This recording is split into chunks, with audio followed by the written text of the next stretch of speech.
Hi, how are you? I hope you are good.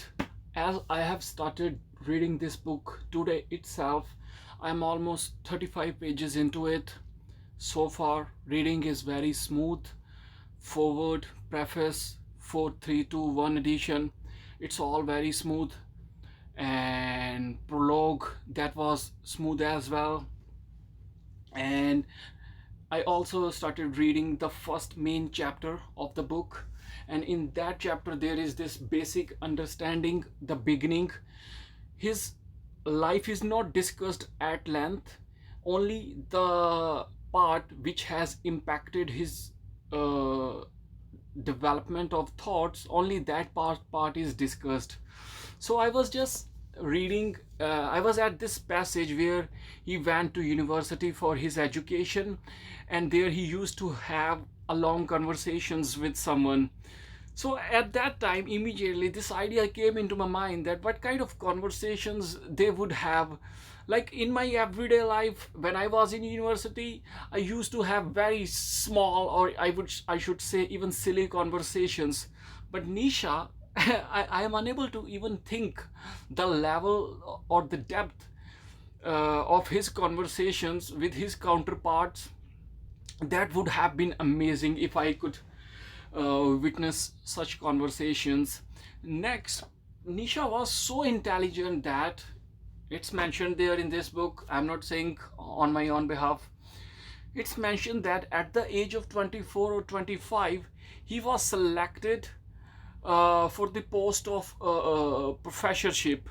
And in that regard, his doctorship, I think his thesis, that was also passed in post haste, because he had to rush to join as a professor.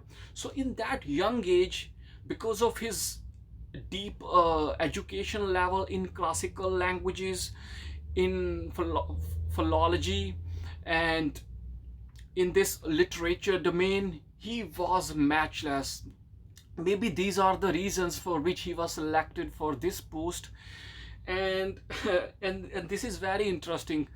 When he published his first book, The Birth of Tragedy, he published it in a very offhand style. There were no footnotes, there were no references, and I guess there were no bibliographical notes as well at the end.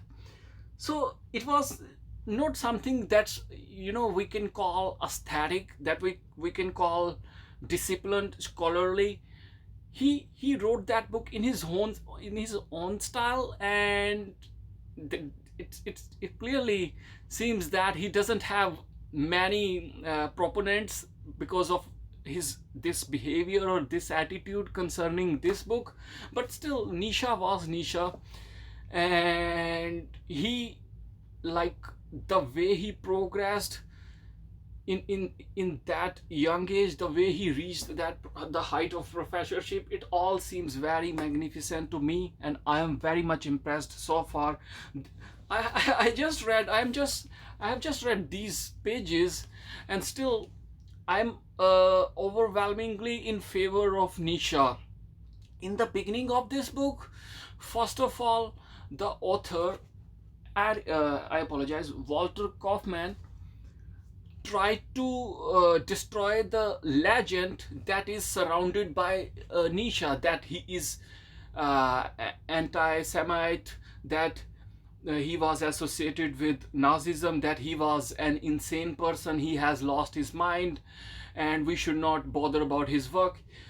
Kaufman destroyed all these myths once and for all, and the way he did this, he took some examples from the past, how Nietzsche was demolished by some authors and critics, and he demolished all those critics in his own fancy and style.